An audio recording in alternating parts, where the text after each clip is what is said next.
Adelante, estimado diputado. Gracias, diputado presidente.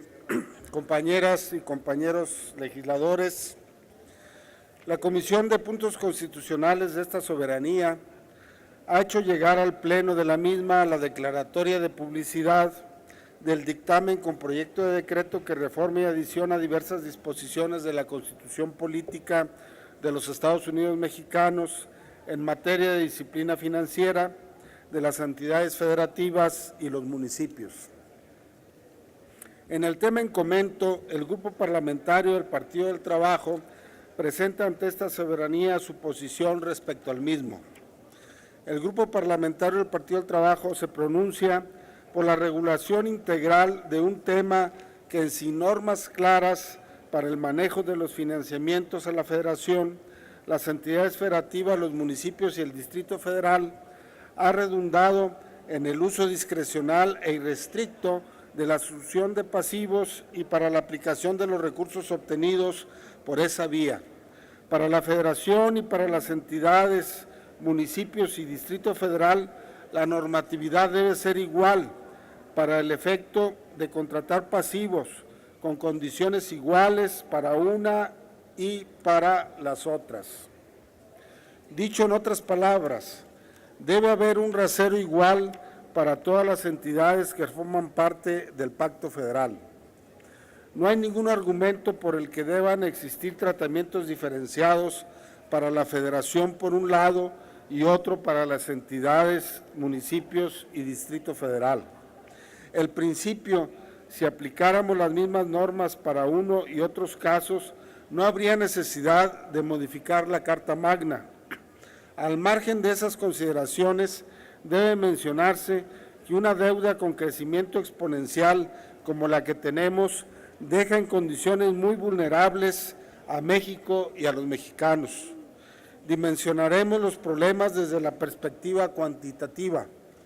La deuda pública federal a septiembre de 2014 ascendió a 7.010.040 millones de pesos, equivalente al 40.8% del Producto Interno Bruto, frente a 6.504.319 millones de pesos del 2013, iguales a 38.9% del Producto Interno Bruto respectivo, y a 5.890.846 millones de pesos que significaban el 36.8% del PIB de diciembre del 2012.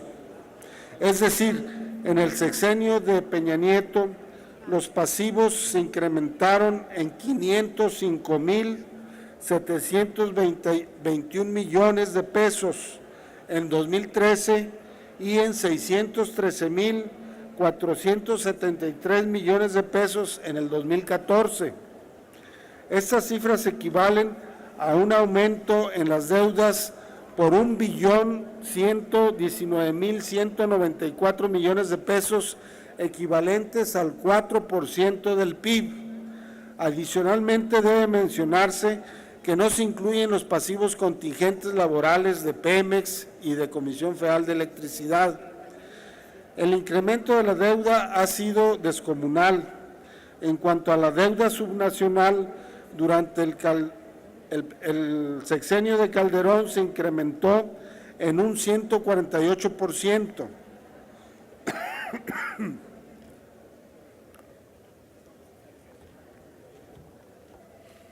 Lo que habla de poco aseo con el que se operaron esos pasivos de forma discrecional ni restricción alguna, donde se advierte la colusión u omisión de los servidores públicos de Hacienda que permitieron la asunción de pasivos sin control de ninguna especie y peor aún convalidando que se garantizaran con participaciones que en impuestos federales les corresponden, sin que se observaran mínimos de seguridad para el pago respectivo. Peor aún, ante la perspectiva y casi certidumbre de un manejo fraudulento de los recursos obtenidos, en que cuando menos se desvió la intención de la asunción de esas deudas, no se han efectuado las reclamaciones respectivas ni instaurado las acusaciones que correspondan, exigiendo el resarcimiento de los fondos y aplicando las penas corporales que resulten. Quienes han dilapidado esos recursos, gobernadores, secretarios de finanzas, se pasaron a lo largo y ancho del país y del mundo, en algunos casos, sin que haya quien exija nada en aras de la transparencia y la consecuente rendición de cuentas.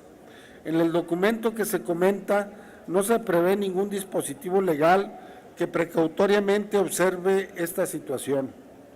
En este caso, 7 entidades del país adeudan el 62% de un universo de deuda de casi 490,000 millones de pesos, equivalentes al 2.67% del PIB nominal previsto para este año de 18,318,000 millones de pesos.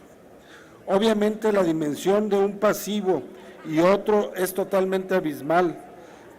Respecto a la óptica cualitativa, hay que mencionar que si bien es cierto que la deuda subnacional sin un control adecuado puede llegar a ser inmanejable y por tanto sujeta a transferirse a la Federación, también lo es que la soberanía y facultades de las entidades referidas no deben ser vulneradas ni conculcadas.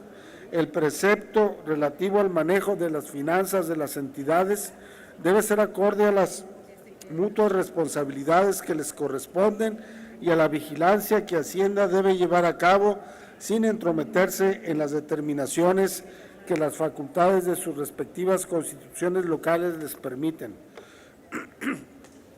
El proyecto en comento permite que Hacienda trastoque el federalismo al inmiscuirse en actos soberanos de las entidades, convirtiéndose en un vigilante de las virtudes de ellas, pero sin atender los mismos principios cuando se habla de la asunción de pasivos federales. Se ve la paja en el ojo ajeno, pero no la viga en el propio. Para el Grupo Parlamentario del Partido del Trabajo, no es aceptable que en la Carta Magna, numeral octavo del artículo 73 respecto a la Federación, ahora se incluyan las operaciones de refinanciamiento y no se haga mención expresa de que los pasivos contratados no deben servir para sufragar el gasto corriente.